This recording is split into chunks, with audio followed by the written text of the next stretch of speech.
মানুহে যেতিয়া কাৰোবাৰ প্ৰশংসা কৰে তেতিয়া ৯৯% মানুহে বিশ্বাস নকৰে আৰু যেতিয়া কাৰোবাৰ বদনাম হয় তেতিয়া ৯৯% মানুহে বিশ্বাস কৰে। এইটোৱেই মানুহৰ চৰিত্ৰ। এজন মানুহে সময়ক সুধিলে, মই সকলোতে হাৰি যাওঁ কিয়?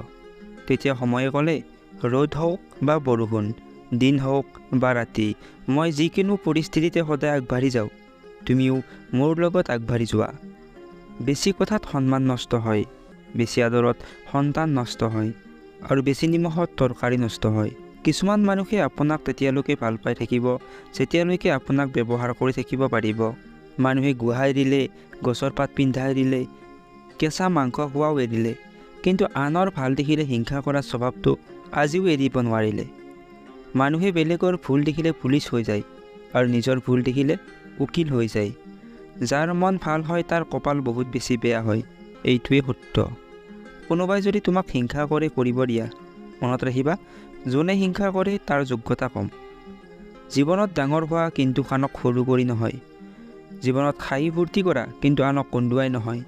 জীৱনত জয়ী হোৱা কিন্তু আনক ঠগাই নহয়।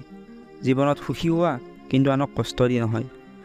পুত্ৰক চিনা যায় বিয়াৰ পিছত, কন্যাক চিনা যায় যৌৱনত, স্বামীক চিনা যায় স্ত্ৰীৰ অসুস্থতাত, স্ত্ৰীক চিনা যায় স্বামীৰ দৰিদ্ৰতাত আৰু বন্ধুক চিনা যায় বিপদত। বেছি চালাকি কৰা মানুহবোৰৰ এটাই সমস্যা, সিহঁতে সকলো বুজি পায় কিন্তু সিহঁতৰ চালাকি যে আপুনি বুজি পাইছে সেইটো কেতিয়াও বুজি নাপায়। য'ত তোমাৰ গুৰুত্ব নাই তাত যোৱা বন্ধ কৰি দিয়া। সেইটো কাৰোবাৰ ঘৰ হওক বা কাৰোবাৰ মন। জীৱনত ৩টা কথা মনত ৰাখিবা। যোনে তোমাক ভাল পায় তাক কেতিয়াও ঘৃণা নকৰিবা। যোনে তোমাক বিশ্বাস কৰে তাক কেতিয়াও নঠগাবা আৰু যোনে তোমাক সাহায্য কৰে তাক কেতিয়াও নাপাহৰিবা। নিজৰ কষ্টৰ কথা কেতিয়াও সকলোক ক'ব নালাগে, কাৰণ ঘাঁ কমাবলৈ সকলোৰে ঘৰত মলম নাথাকে, কিন্তু বেছি কৰিবলৈ নিমখ সকলোৰে ঘৰত থাকে। এই পৃথিৱীত প্ৰাণীবোৰৰ ভিতৰত কেৱল মানুহেই কাম কৰে, বাকী প্ৰাণীবোৰ কেতিয়াও ভোকত নমৰে, কিন্তু মানুহেই একমাত্ৰ প্ৰাণী যাৰ কেতিয়াও পেট নভৰে। জীৱনত নিজৰ বুলিবলৈ কি আছে?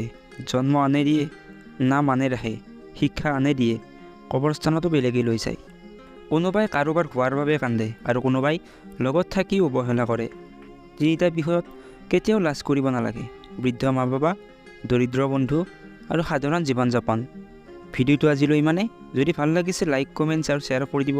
লগতে মোৰ এই চেনেলটো ছাবস্ক্ৰাইব কৰিবলৈ নাপাহৰিব।